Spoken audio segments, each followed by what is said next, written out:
Bapak Ibu saudara sekalian, sebenarnya pembahasan mengenai Roh Kudus juga telah kita bersama pelajari dalam pokok pembahasan mengenai Allah Tritunggal. Dan pada pertemuan yang lalu itu sebenarnya juga sudah termasuk pokok bahasan Roh Kudus, di mana Roh Kudus ditaruh dalam hidup kita. Seperti yang tadi Pak Weknyo katakan, di mana kita melanjutkan karya keselamatan Allah dalam Tuhan Yesus Kristus. Saya berharap apa yang kita pelajari ini bukan sekedar mengisi pikiran kita, saudara, tetapi membuka pengertian kita juga mengenai tanggung jawab. Bahwa kehadiran Roh Kudus dalam hidup orang percaya, cara bekerja khusus dari Roh Allah di bumi ini itu memakai kita. Tongkat estafet tugas yang diberikan Bapa kepada Tuhan Yesus, kita yang teruskan, saudara. Kita yang teruskan. Dan ini merupakan satu kehormatan yang luar biasa. Tetapi untuk terlibat di dalam karya agung, karya akbar, karya kekal ini, harganya terlampau mahal, saudara. Segenap hidup kita. Jadi makin Bapak Ibu tahu, sebenarnya makin Bapak Ibu memahami tanggung jawab. Dan mestinya kita semakin tidak bisa lari dari tanggung jawab tersebut. Percayalah saudara bahwa kalau kita turut serta mengambil bagian dalam penggenapan rencana Allah ini, kita adalah orang-orang yang sungguh-sungguh sangat beruntung, saudara. Sangat beruntung. Yang memang sekarang ini belum nampak sama sekali keberuntungannya. Bahkan kadang-kadang kita seperti orang sial yang mencari masalah. Orang-orang fanatik yang dianggap sebagai korban indoktrinasi pendeta. Tetapi inilah sebenarnya panggilan yang istimewa yang diberikan kepada orang percaya. Untuk didiami Roh Kudus, ditempati Roh Kudus, dan menggenapi rencana Allah. Rencana Allah itu bagaimana kita menjadi corpus delicti, karena Roh Kudus itu mengerjakan di dalam diri kita karya Allah yang membawa kita kepada rancangan semula Allah, menjadi manusia sesuai rancangan Allah semula, dan kita turut serta mengambil bagian membuat orang lain juga menjadi corpus delicti. Mahal, saudara. Dan sedikit sekali orang yang mau terlibat di sini, saudara. Sedikit sekali. Sedikit sekali. Kalau mau jujur, saya ingin menggunakan satu kata yang saya harap Anda tidak menganggap saya lebay, atau berlebihan, atau hiperbola. Jujurnya hampir tidak ada. Jujurnya itu hampir tidak ada. Saya katakan ini adalah apabila kita bandingkan, saudara, jumlah orang Kristen yang begitu besar, tetapi segelintir orang yang benar-benar mempertaruhkan hidupnya untuk menggenapi rencana Allah ini. Saya terus menyampaikan kebenaran, baik melalui pendalaman Alkitab, melalui suara kebenaran, seminar, kebaktian hari Minggu, maupun seminar-seminar dan KKR yang kami adakan di daerah-daerah. Kami berharap kami akan menjaring orang-orang yang akan masuk di dalam proyek Tuhan yang luar biasa ini, saudara. Kita telah kehilangan standar Kristen yang benar. 3,5 tahun yang lalu, 4 tahun yang lalu, ketika saya mengalami satu kekecewaan yang luar biasa, kekecewaan yang sangat dalam. Saya mulai bertanya-tanya, Kristen macam apa sebenarnya yang orisinil, yang dikehendaki oleh Tuhan itu. Kristen macam apa sebenarnya? Dan perjalanan hidup dan pelayanan saya membawa saya kepada kepada pengertian yang saya miliki hari ini, yang saya tuangkan dalam tulisan, yang saya tuangkan dalam khotbah lisan, dan memberikan suatu spirit dalam hidup saya. Karena kita mengerti bahwa kedatangan Tuhan hendak mengembalikan manusia kepada rancangan Allah semula, sampai Roh Kudus ditanamkan di dalam diri kita. Itu luar biasa. Dengan kemampuan yang unlimited. Unlimited. Kalau kita mau terus bertumbuh, unlimited, saudara. Tidak terbatas. Jadi karena kita sudah tahu proyeksinya bahwa manusia yang diselamatkan harus menjadi corpus delicti, Tuhan mencari orang-orang yang menggenapi rencananya, maka kita sudah tidak terlalu berharap orang banyak datang kalau hanya mau ke gereja. Dia harus mau diproses jadi murid. Dia harus mau dibentuk dan disempurnakan.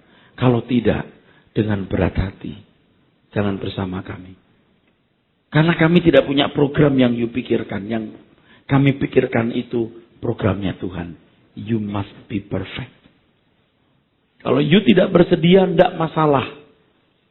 Paling tidak kita masih saling menghargai sebagai makhluk manusia. Pilihlah jalanmu dan saya pilih jalanku. Dan bagi saudara yang mau memilih jalan seperti yang kupilih di sini, belajar bersama dengan aku. Sebab kalau Tuhan memberikan kita satu proyeksi, yaitu menjadi corpus delicti sempurna seperti Bapa, lalu saya punya proyeksi lain, kan jadi rusak, saudara. Saya melayani siapa? Misalnya kalau dalam satu perguruan tinggi, di situ tidak ada D3. Sekarang kan semua harus S1. Tidak tahu kalau masa D3, kalau yang saya pahami di sekolah teologi, sudah tidak lagi sarjana muda, D3 sudah tidak ada. Yang ada S1.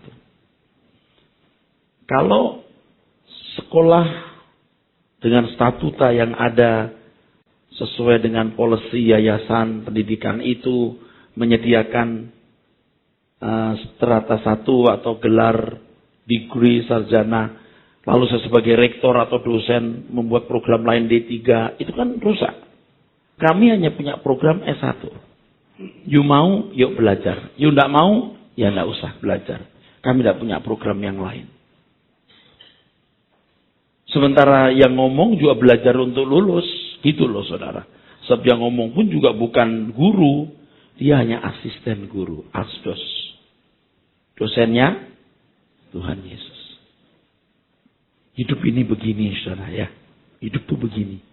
Kita nanti juga akan berlalu. Berlalu tanpa bekas. Tapi kalau selama kita hidup, kita bisa menjadi anak-anak Allah. Sahabat-sahabat Tuhan. Pelayan-pelayan Tuhan. Betapa beruntungnya itu. Betapa beruntungnya. Nah, kita sekarang belajar satu pokok mengenai kepenuhan Roh Kudus. Saya kira ini menjadi perdebatan ya banyak orang. Ini masalah yang populer dan selalu up to date saudara. Ya, menjadi polemik tiada henti. Kalau di gereja-gereja Pentakosta dan karismatik, ini termasuk tema-tema utama atau salah satu dari tema utama.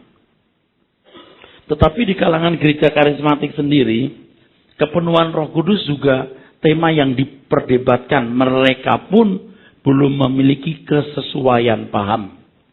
Di antara mereka pun juga terjadi perdebatan sekitar pokok tersebut. Apa yang dimaksud dengan kepenuhan Roh Kudus itu? Penuh, nuwah, ya. Artinya berbaring atau menempatkan diri. Dalam bahasa Yunani pleto dan pleroo, yang juga berarti menjadi penuh atau melengkapi. Ini etimologi. Bapak Ibu, kalau saya bicara etimologi, sering kan saya sebut secara etimologis gitu. Maksudnya apa? Etimologi itu berkenaan dengan asal usul kata. Jadi kalau secara etimologis gitu, apa sih itu etimologis? Makro apa itu? Etimologis itu artinya secara asal-usul kata. Dalam perjanjian lama terdapat kisah mengenai orang-orang yang mengalami kepenuhan Roh Kudus. Dan manifestasinya bermacam-macam, saudara. Nah, dari sekian banyak peristiwa tersebut, saya membagi paling tidak dua tipe kepenuhan roh. Yang pertama, kepenuhan roh secara temporal dengan tanda-tanda fisik. Walaupun tanda fisik ini tidak jelas, dari yang tidak jelas sampai ekstrim. Sampai ekstrim, sampai kita nggak ngerti. Saul dipenuhi Roh Kudus, dia tergeletak telanjang, pusing tidak kita? Kok dipenuhi roh lalu telanjang tergeletak? Maksudnya apa? Susah jawabnya. Tapi saya mau kasih tahu, waktu itu Saul ditolak Allah. Sudah ditolak. Jadi Tuhan seperti mau mempermalukan Saul. Karena Saul pun mempermalukan Tuhan. Oke. Tapi gini, kepenuhan roh secara temporal. Musa turun dari Horeb penuh roh. Setiap orang dibagi roh. Memangnya roh bisa dipotong-potong, Pak. Tapi Alkitab mengatakan begitu. Jadi ditulari roh. Dan ini kepenuhan roh secara temporal. Dengan tanda-tanda fisik. Ketika Saul dipenuhi roh, dia menjadi manusia lain. Orang yang diberi roh lalu bersikap seperti nabi-nabi. Nah, kita nggak tahu nabi-nabi ini bikin apa sih sampai orang bisa tahu itu dipenuhi roh kayak nabi. Pasti ada tanda-tanda fisik. Namun kita tidak perlu mempersoalkan secara clear di sini. Yang pertama secara temporal dengan tanda fisik. Tapi yang kedua, kepenuhan roh secara permanen. Tanda-tanda ini tidak nampak secara nyata, tidak nampak secara spektakuler, atau nyentrik, atau ekstrim. Tapi buah-buah kehidupan orang itu nampak. Mereka orang-orang yang unggul pada zamannya. Seperti Yusuf, Musa, Yosua, Daniel, dan lain sebagainya. Orang-orang sekitarnya, bahkan orang-orang kafir pun tahu. Di dalam diri orang itu penuh dengan roh dewa suci atau dewa-dewa yang perkasa, karena nggak tahu itu roh Allah, taunya itu dewa. Tapi maksudnya itu ada roh, ada kekuatan di dalam diri orang-orang itu. Yusuf penuh dengan roh, Musa penuh dengan roh, Yosua juga, Daniel juga. Ya, paling tidak ini nama-nama saya sebut saudaraku sekalian. Kepenuhan roh secara temporal tipe pertama. Ini paling tidak saya bagi dalam dua tipe. Orang yang kepenuhan roh dengan tanda-tanda fisik. Tapi belum tentu membuat mereka menjadi orang yang unggul dan berprestasi. Buktinya Saul. Roh Allah undur dari Saul. Dia memberontak. Dia kepenuhan roh. Tapi ada orang-orang yang kepenuhan roh secara permanen. Mungkin tanda-tanda fisiknya tidak jelas. Tapi keunggulan prestasi hidupnya jelas. Yusuf, Musa, Yosua, Daniel gitu. Dan orang mengakui ada roh Allah dalam dirinya. Nah, di perjanjian baru kita juga beroleh kisah mengenai orang-orang yang dipenuhi roh. Di perjanjian baru sebelum Pentakosta. Coba perhatikan. Sebelum Pentakosta. Elisabet, Sakaria, Yohanes Pembaptis, Tuhan Yesus sendiri penuh roh. Mereka orang-orang yang penuh roh. Tapi tidak ada tanda-tanda secara fisik loh. Tidak berbahasa roh atau punya karunia. Tapi Alkitab mengatakan mereka orang yang penuh roh. Jadi roh menghinggapi mereka. Bapak Ibu, saya memberikan fakta.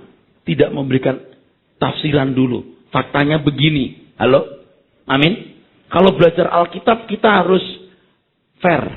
Harus jujur. Lihat fakta-fakta dulu. Nangkep saudara kan?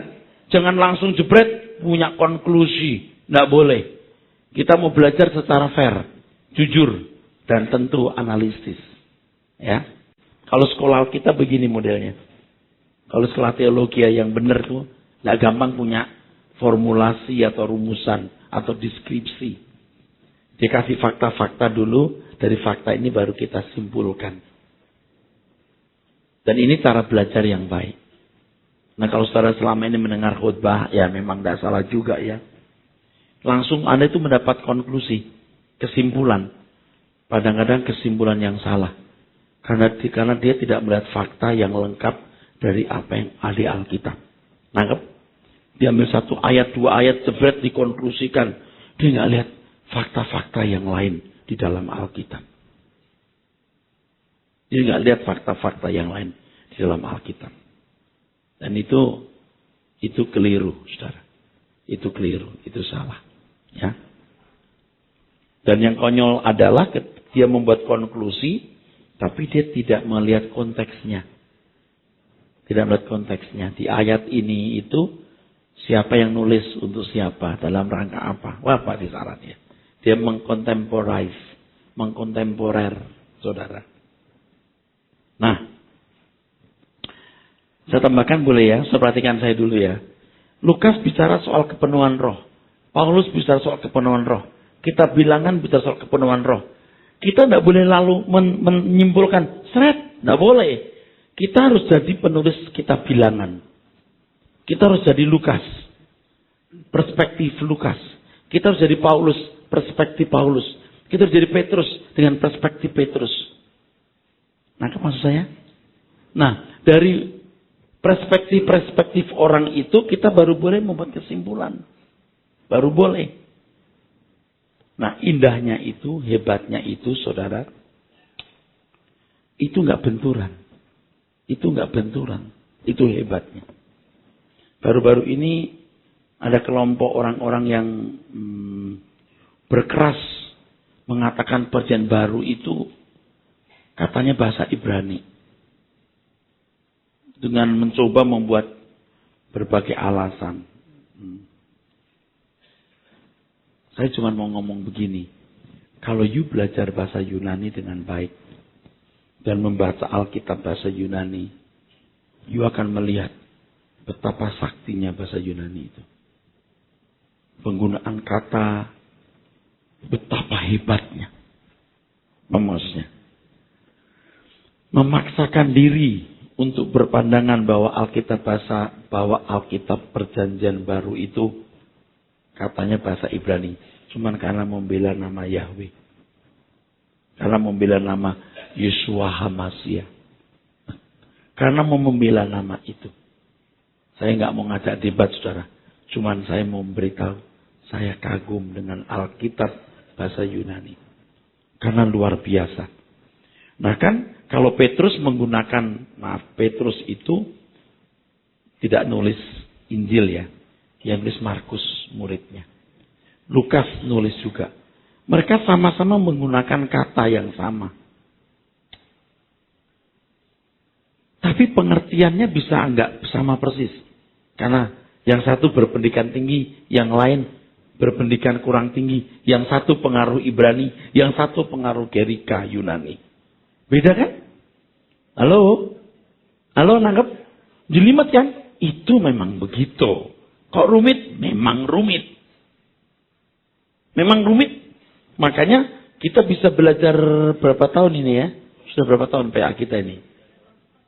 3,5 tahun. Nggak habis-habis kan? Kenapa kita ributin hal yang minor? Ini saja nggak habis-habis, saudaraku. Ya? Kita akan nanti ada tema-tema lain yang menarik, saudara ya. Itu bahasa Yunani itu luar biasa. Nah, kalau kita membuat kesimpulan, satu kata yang dipakai oleh penulis kitab Ibrani dengan kata yang dipakai oleh penulis kitab Roma, Paulus,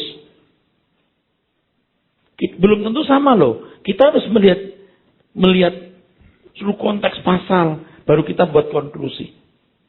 Sama dengan soal kepenuhan roh. Saya sudah melihat begitu banyak pendeta, begitu mudah menyimpulkan. Dia sudah punya pakem, sudah punya konsep, lalu membela konsepnya, dia pungut kitab Bilangan, dia tutup Kisah Rasul, dia pungut Lukas.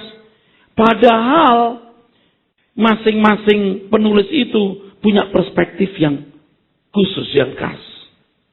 Makanya tadi saya katakan, saya membeberkan fakta. Ini loh, di Perjanjian Lama ada orang-orang yang kepenuhan roh. Tapi sementara. Tidak membuat mereka jadi manusia unggul. Tapi ada orang-orang yang disebut penuh roh. Tapi unggul. Unggul. Daniel, Musa, gitu ya. Yosua, Yusuf, unggul. Di Perjanjian Baru, ada yang dikatakan penuh roh. Elizabeth, Zakaria, Yohanes Pembaptis, Tuhan Yesus sendiri. Nah, tetapi setelah kenaikan Tuhan Yesus, tercatat peristiwa-peristiwa mengenai kepenuhan roh yang luar biasa. Kisah Rasul, saudaraku sekalian ya. Ketika hari Pentakosta, ya, dari Kisah Rasul pasal 1, 2, 3, 4, tercatat orang-orang yang dikatakan oleh firman Tuhan sebagai penuh roh. Jelas murid-murid Tuhan itu semua penuh Roh Kudus, itu jelas. Kecuali si Yudas, digantung dia. Dikatakan Stefanus, Paulus, Barnabas, orang-orang yang dikatakan penuh roh. Dan, ini penting, ketika Kisah Rasul menulis tentang orang-orang yang kepenuhan roh, rata-rata mereka disertai tanda. Bahasa roh, mujizat, gitu saudara. Rata-rata. Kenapa? Sebab Tuhan sedang mentahbiskan gerejanya. Tuhan sedang mentahbiskan, mendeklarasikan gerejanya. Makanya ada seperti bunyi gemuruh, angin, lidah-lidah api. Harus ada. Karena itu pentahbisan gereja. Tolong jangan kita minta lagi hal itu. Kalau Roh Kudus gerakkan silakan. Menurut saya tidak perlu lagi. Karena itu hanya perlu sekali untuk mentahbiskan gereja. Sekali untuk selamanya.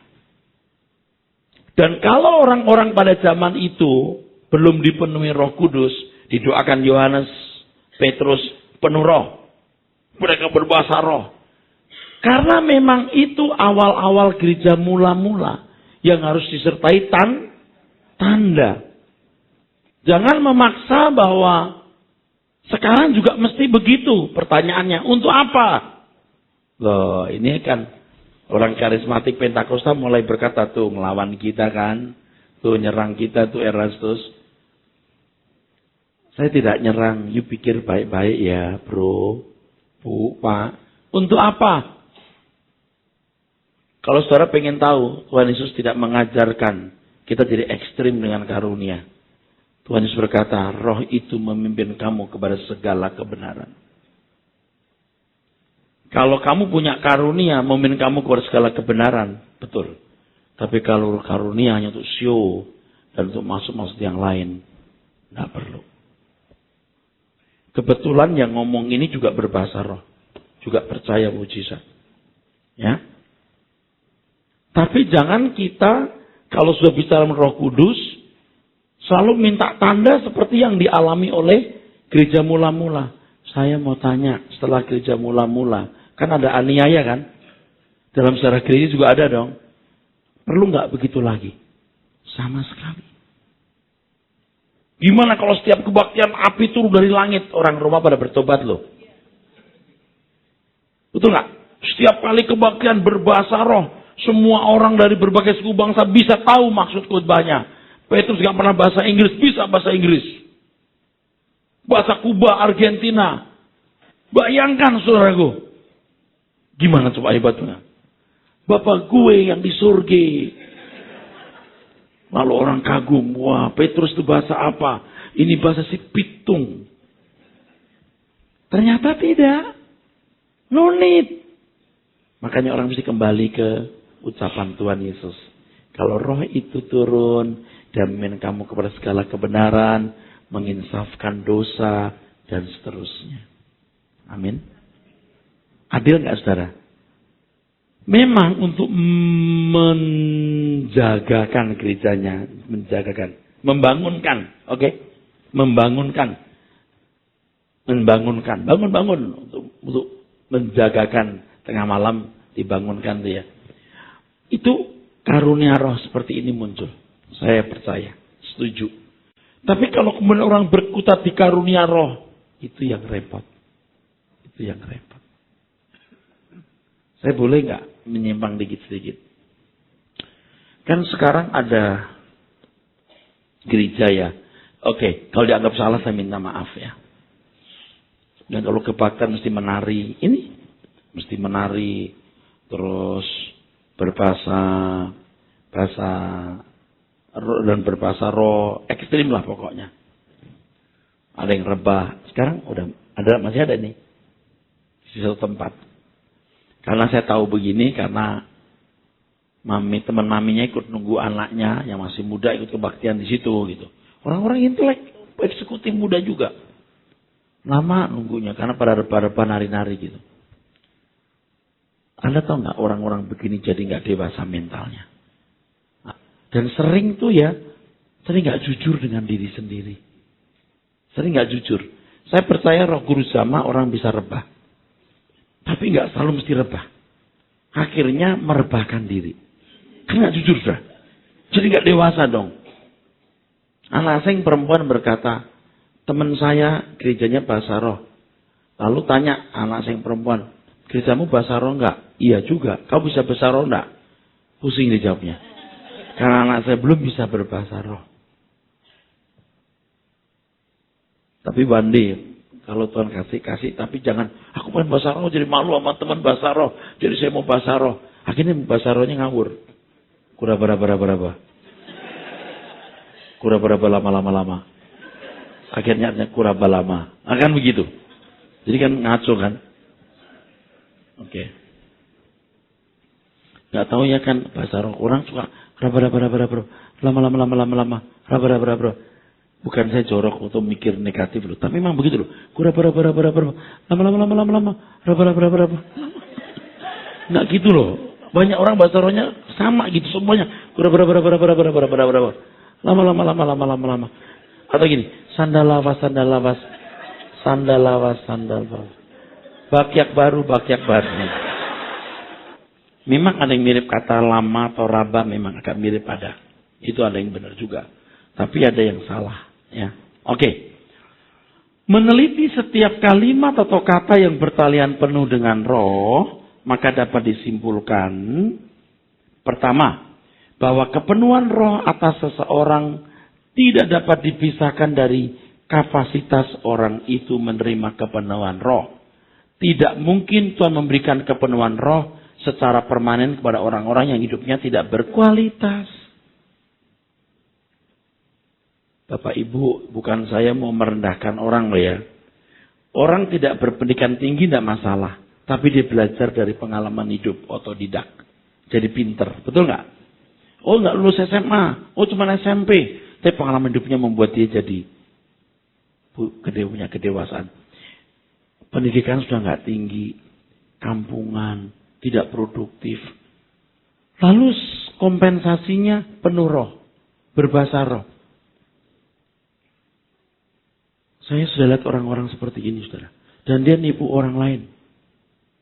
Nggak terang-terangan nipu, dia mau menunjukkan dirinya punya keistimewaan. Penuh roh. Dia jual Roh Kudus. Saya tidak mengecilkan arti pendidikan. Atau tidak mendewakan maksud saya. Dan mengecilkan orang-orang yang tidak berpendidikan.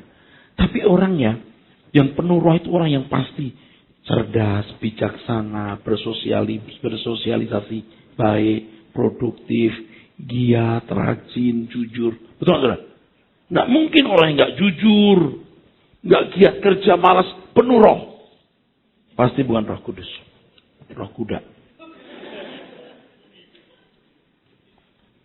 Di perjanjian lama kan Yusuf Daniel itu orang-orang hebat.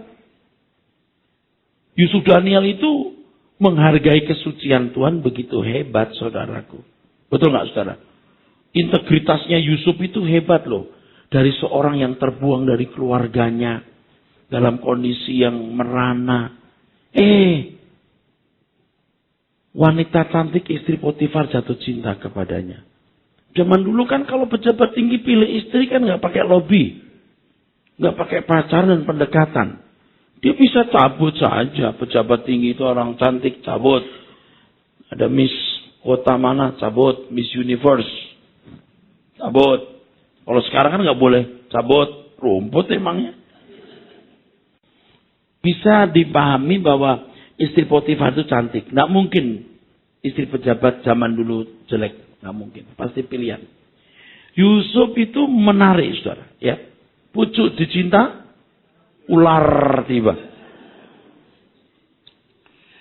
Daniel juga menolak menajiskan dirinya dengan makanan raja. Tegas tidak. Ini kan orang yang berkualitas. Yusuf waktu kerja di Nyonya Potifar rajin nggak? Rajin. Tuh. Sampai diberi kepercayaan oleh Tuan Potifar itu tugas besar. Seluruh budak-budak tunduk kepada Yusuf. Yusuf itu jadi ketua dari PBB, Persekutuan Babu-Babu.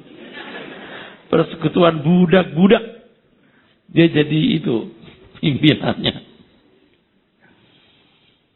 Hebat loh. Saudara tahu nggak murid-murid Tuhan Yesus sebelum penuh Roh Kudus 3,5 tahun digarap oleh Tuhan. Betul? 3,5 tahun itu kalau sekolah sekarang S1 loh tuh. Itu program S1. Itu dosennya Erastus. S1. Kalau dosennya Tuhan Yesus, S3 itu. Betul nggak? Oh iya. Bukan orang-orang yang baru bertobat terus penuh roh. Nah. Orang-orang yang dilatih Tuhan. Ini belum nama seperti Paulus, Barnabas, Stefanus. Stefanus itu hebat loh. Dia berani menghadapi pemimpin-pemimpin itu. Tegas, integritasnya tinggi. Luar biasa. Ya kan? Setuju saudara? Kalau orang mau dipenuhi Roh Kudus, dia harus mempersiapkan diri. Nah kalau orang-orang tertentu ya, dari gereja tertentu, pokoknya banyak doa, banyak puasa, banyak doa, banyak puasa. Penuh Roh Kudus. Nggak bisa. Celeng nanti dia. Ngerti? Anda nangkap saya ngomong apa ini? Betul nggak saya ngomong? Oke. Kita mau penuh Roh Kudus. Saya juga mau penuh Roh Kudus. Saudara mau penuh Roh Kudus? Kapasitasmu dibesarkan. Oke? Cerdas. Bersosialisasi dengan orang baik. Ya. Memiliki mental yang baik. Anda bisa penuh roh. Kalau boleh sih demi kemuliaan Tuhan ya. Kalau orang ketemu saudara ya. Orang melihat. Ini orang-orang yang ikut PA ini kok lain ya. Penuh roh. Amin. Penuh roh pasti mulutnya enggak bocor. Penuh roh pasti enggak nyerang orang lain. Penuh roh pasti baik. Membawa keteduhan. Oke. Yang kedua. Kepenuhan roh itu pasti bertalian dengan tugas khusus. Kalau Daniel dan Yusuf misalnya, saya beri contoh dua ini dulu. Diberi Tuhan apa tugas pada zamannya. Demikian pula dengan orang percaya zaman sekarang. Kalau Anda dipenuhi Roh Kudus itu untuk apa?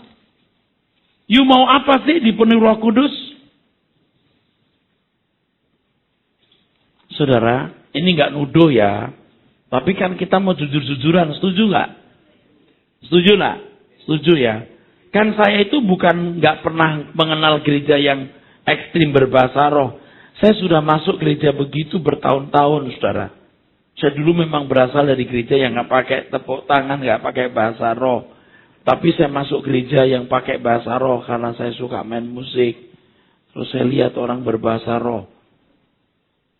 Nangis-nangis gitu. Saya di dalam itu kadang-kadang terbawa nangis-nangis, saudara.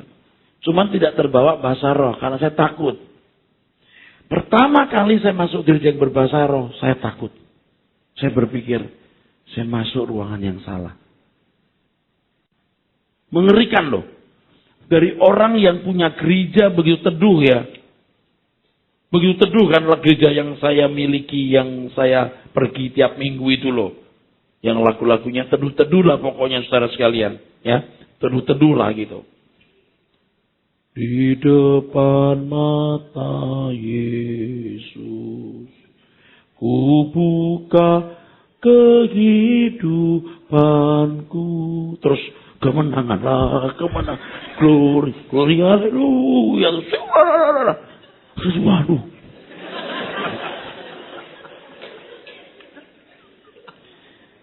Apalagi kalau lagi pas doa 10 hari.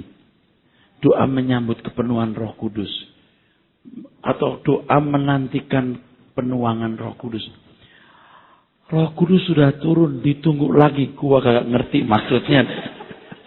Terus doanya itu luar biasa kalau 10 hari itu. Waduh, gini. Gitu. Saya ngarang gak nih? Saya ngarang gak nih? Nggak, Anda pasti tahu gini. Itu ya, 1 semester 3 kursi rusak loh.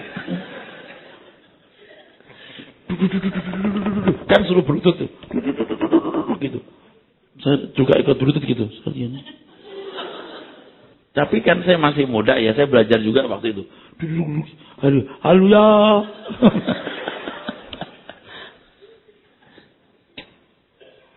Terus gini, yang saya mau ngomongkan ini.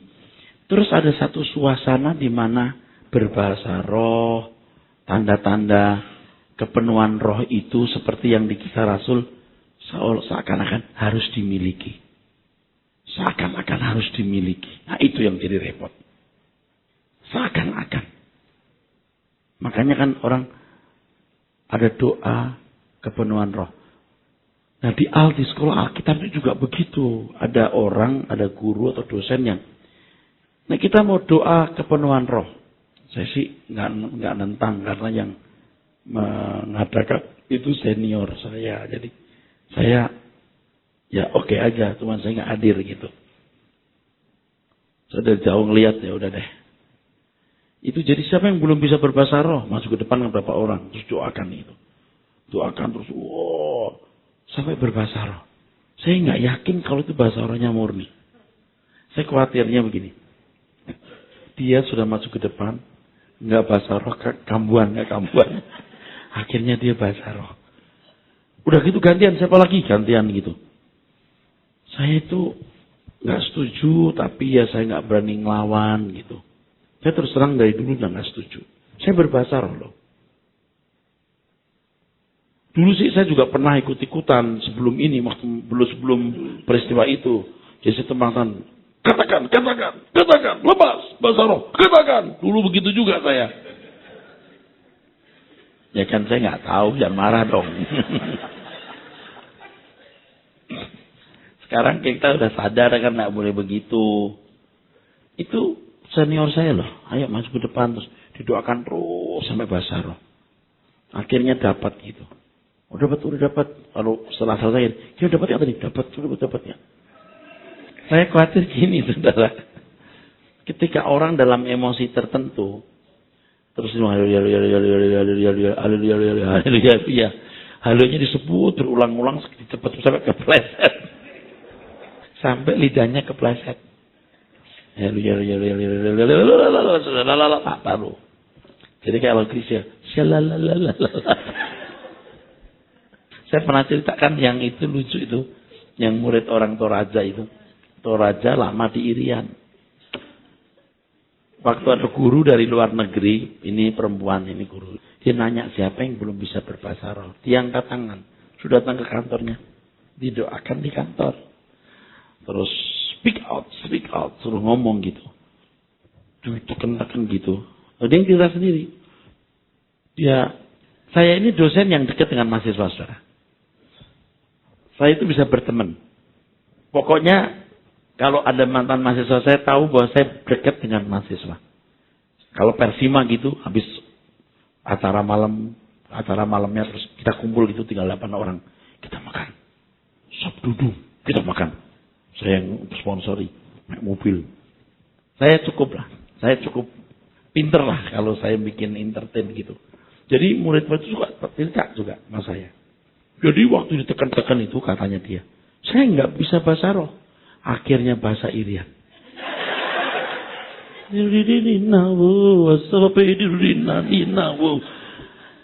Itu bahasa Irian dari salah satu suku Irian. Terus ini orang barat ini, wanita, praise the Lord, praise the Lord, praise the Lord. Saya cuma takut nanti di surga diomelin mahasiswa. Ketika di surga dibuka itu pembukuan, lu dulu dibohongin sama anak itu. Menurut saya mestinya guru itu tahu ini bahasa bukan bahasa roh. Mestinya tahu. Mestinya. Kok nggak tahu tuh kenapa juga saya nggak tahu. Karena waktu saya mendoakan itu bukan satu kali ya, beberapa kali. Orang berbahasa roh yang bukan dari Tuhan pun kita tahu. Ini bukan dari Tuhan, kita rasa.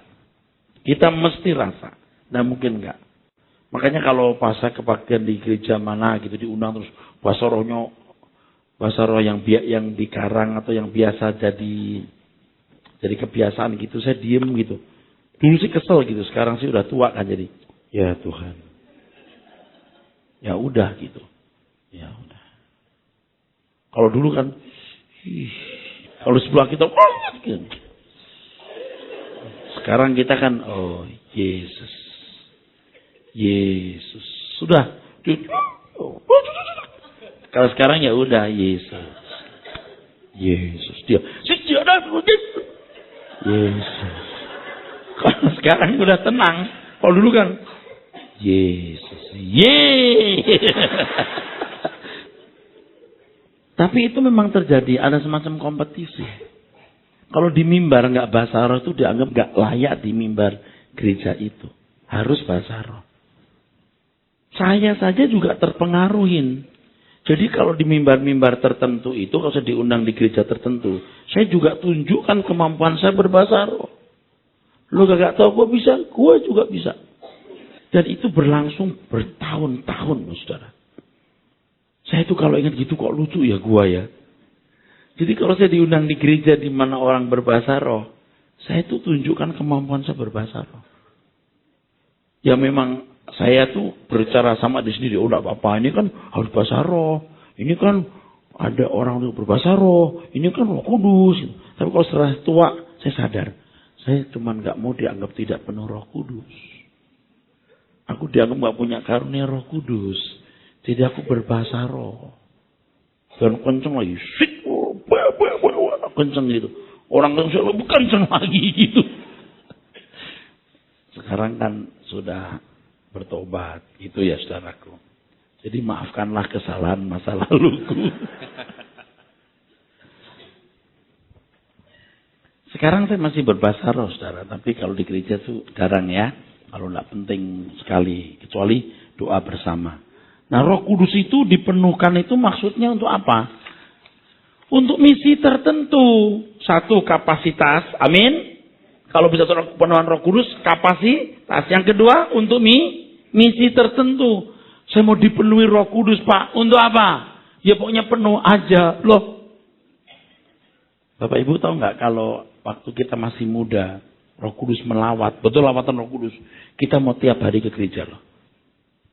Tiap hari itu ke gereja. Kebaktian jam 7, jam 5 kita harus siap-siap ke gereja. Nggak ngerti loh. Udah demen banget gitu loh. Tiap hari kita ke gereja loh. Emang loh, kepenuhan roh itu juga luar biasa loh. Menggerakkan hati kita. Tapi karena mental kita belum kuat, di perkembangannya kemudian, kita nggak karu-karuan. Kesombongan, dan dosa juga masih bisa masuk dalam hidup kita. Betul. Betul. Udah penuh Roh Kudus gitu ya, kita kecewa gitu ya, udah mulai nggak karuannya. Nonton film hampir tiap hari juga. Berantem di gedung bioskop. Padahal kita tuh sudah bahasa roh loh. Di gereja bahasa roh. Berantem di gedung bioskop habis itu. Nah saya rindu gini saudara. Ini kan kita bukan hanya dari pengetahuan ya. Kita mau penuh roh ya. Amin. Oke. Paulus menasihati, hendaklah kamu penuh dengan roh. Tidak mabuk oleh anggur. Maksudnya, agar orang percaya dalam keadaan siuman, tidak limbung, kontrol diri. Betul nggak? Hendaklah kamu penuh dengan roh. Jangan mabuk oleh anggur. Itu ada sendiri. Jadi kepenuhan roh itu perintah loh. Tapi pasti ini yang permanen Pak. Bukan yang seketika. Enggak, pasti ini yang permanen. Nah, bukan yang temporal. Nah, bagaimana kita bisa memiliki kepenuhan roh secara permanen? Nah, memiliki hati yang mengasihi Tuhan. Hati yang mengasihi Tuhan. Percaya deh, kalau Anda mengasihi Tuhan, dibentuk Tuhan. Mentalmu dibentuk, kedewasaanmu dibentuk, percaya. Komitmen dulu mengasihi Tuhan. Yang kedua, kalau saudara mau dipenuhi Roh Kudus, berusaha memenuhi pikiran dengan kebenaran firman. Dengarkan khotbah-khotbah. Anda tahu nggak, saya berusaha supaya khotbah saya benar-benar benar. Dalam 1 jam saya bicara itu, dari katakanlah 2000 kalimat atau 1000 kalimat, mungkin ada kalimat-kalimat yang harus saya buang supaya tidak mengurangi kewibawaan firman. Anda jangan pikir saya nggak berjuang, saya berjuang terus. Yang ketiga, memiliki pikiran perasaan Kristus. Pasti hidupnya tidak bercelah. Nah, kenapa tadi dewasa mental segala macam mau nggak ada di sini, Pak? Mengasihi Tuhan itu membuat engkau akan dewasa mental. Karena engkau diproses Tuhan. Betul? Diproses. Nggak mungkin tidak. Ada orang yang kalau punya melihat peristiwa sesuatu yang luar biasa. Jadi kayak orang itu nggak pernah lihat masalah. Nggak pernah melihat sesuatu yang luar biasa. Ibarat orang kaya itu orang kaya baru OKB. Kaya baru, kedudukan baru, baru ngelihat yang ajaib terus jadi kayak orang norak. Orang dewasa itu nggak begitu, stabil. Ya walaupun ada sedikit, tapi nggak sampai tinggi. Tenang gitu. Ombaknya begini, saudara. Kagum ya ada kagumnya, ya memuji juga ada, nggak sukanya ada. Tapi kalau nggak dewasa, jebret. Kalau pas kagum, benci. Itu orang-orang nggak dewasa. Yang dewasa lebih tenang. Nah, orang bisa penuh dengan roh. Tuhan berkati.